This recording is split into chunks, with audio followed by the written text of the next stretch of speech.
In the year 111 BC, the Roman Republic was the undisputed master of the Mediterranean.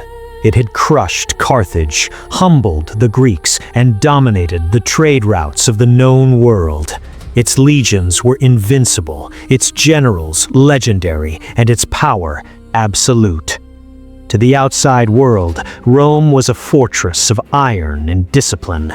But one man looked at this terrifying empire and saw something else entirely.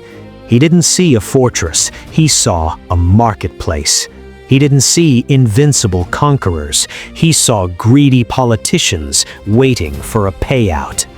This man was Jugurtha, the king of Numidia, and he would prove for nearly a decade that gold was sharper than any sword.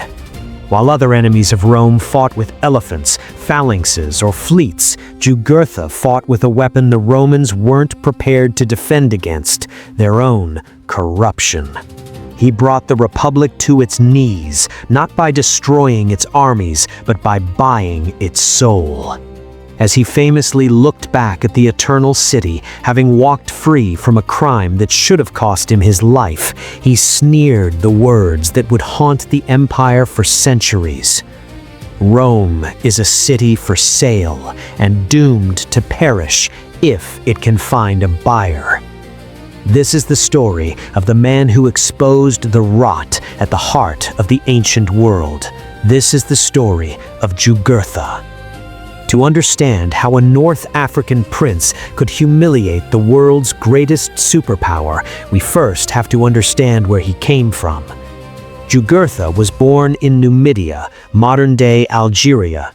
But Jugurtha wasn't born to rule. He was illegitimate, the son of a prince's concubine. In the ancient world, this should have relegated him to the shadows, but Jugurtha was undeniable. He was charismatic, athletic, and brilliantly intelligent. He was so impressive, in fact, that his uncle, King Micipsa, began to fear him. So Micipsa tried to get Jugurtha killed, but he didn't use an assassin, he used the Romans. He sent Jugurtha to Spain to fight alongside the Roman legions, hoping the young man would die a glorious death. It was a fatal miscalculation. Jugurtha didn't die, he thrived. And more importantly, he learned. In the camps of the Roman army, Jugurtha befriended the future leaders of Rome. They drank with them, gambled with them, and fought beside them. But while the generals taught him strategy, the lower-ranking officers taught him reality. They told him that in Rome, merit didn't matter, money did. When Jugurtha returned to Africa, he wasn't just a war hero, he was a man who possessed the cheat codes to the Roman Empire. When the old king died, leaving the kingdom to his two sons and Jugurtha, the peace didn't last. Jugurtha moved with terrifying speed. He had the first cousin assassinated in his own home. The second cousin, Adherbal, barely escaped with his life. Terrified, hunted, and desperate, Adherbal fled to the one place he thought would guarantee justice: Rome. Adherbal stood before the Roman Senate, pleading, weeping, describing Jugurtha's treachery. By all laws, Rome was obligated to punish the usurper. The Senate prepared to condemn him, but Jugurtha had already made his move. He hadn't sent soldiers to Rome, he had sent chests of gold. While Adherbal made speeches about justice, Jugurtha's agents were quietly visiting the villas of powerful senators. They didn't offer arguments, they offered life-changing wealth. When the Senate reconvened, the tone had shifted. Suddenly, senators were arguing that there were two sides to every story. The result was a farce.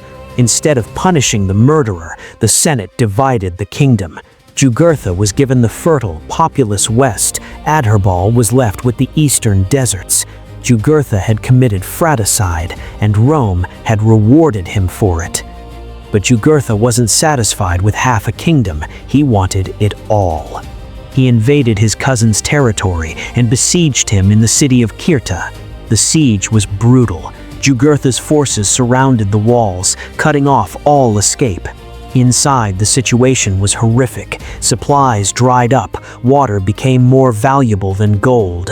Adherbal sent desperate letters to Rome, begging for help, but Jugurtha's bribes ensured that Rome sent only slow, useless embassies. Finally, the city could hold no longer. Adherbal surrendered, trusting in a promise of mercy. It was a lie. Jugurtha tortured his cousin to death. But then the bloodlust took over.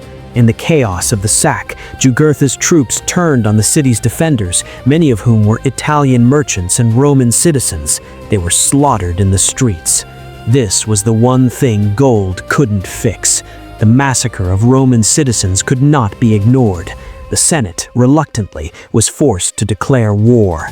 This should have been the end of Jugurtha. A Roman army led by Bestia was sent to crush him, but Jugurtha knew Bestia was greedy. As the legions marched, Jugurtha sent envoys to negotiate the price of peace. In one of the most shameful episodes of Roman history, Bestia granted Jugurtha a private interview. A deal was struck. Jugurtha surrendered in name only, handing over a few elephants and a small fine. In exchange, he kept his throne, his kingdom, and his freedom. The people of Rome were outraged. A tribune named Memmius stood up in the forum, thundering against the corruption, demanding Jugurtha be brought to Rome to testify. Jugurtha arrived, not in chains, but in royal robes. On the day of the hearing, Memmius ordered him to speak, but just as the king opened his mouth, another tribune shouted, "Silence!" Jugurtha had bribed a tribune of the plebs, the defender of the common man, in front of the entire city. The assembly erupted in fury, but the law was the law. Jugurtha stood there, silent, a smirk on his face. He had turned Rome's own legal system against itself. But the war wasn't over.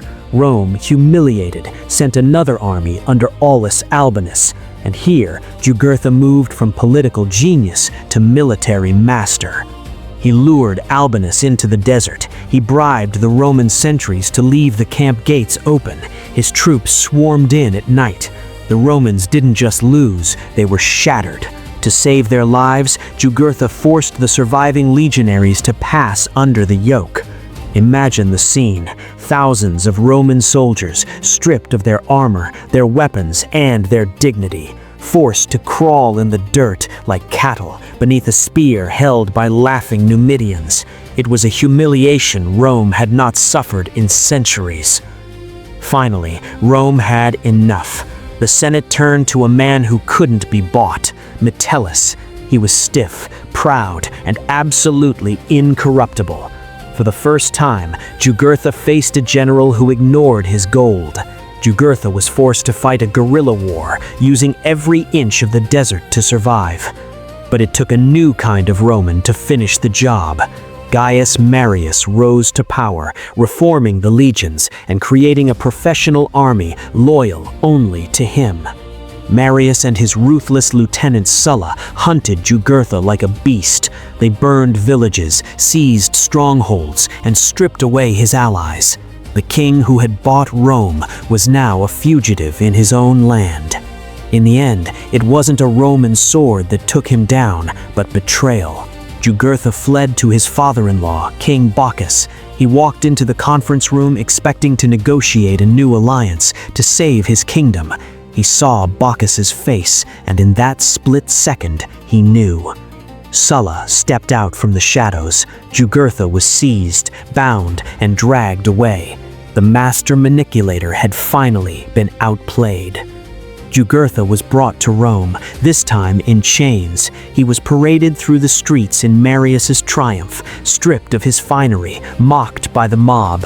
The man who had once silenced the Forum was now dragged to the Tullium, the dark, damp dungeon at the foot of the Capitoline Hill. Roman historians tell us that as he was thrown into the freezing, filth-ridden pit to starve to death, his wit remained sharp to the very end. Shivering in the darkness, stripped of everything, he laughed and said, Jugurtha died in that pit, but the damage he did to Rome lived on. He had held a mirror up to the Republic and showed it its own ugly reflection. He proved that the Senate could be bought, and that personal ambition had replaced civic duty. Jugurtha was right. Rome was a city for sale. He just wasn't the one rich enough to buy it permanently. That purchase would be made later, not with gold, but with the blood of the Republic itself.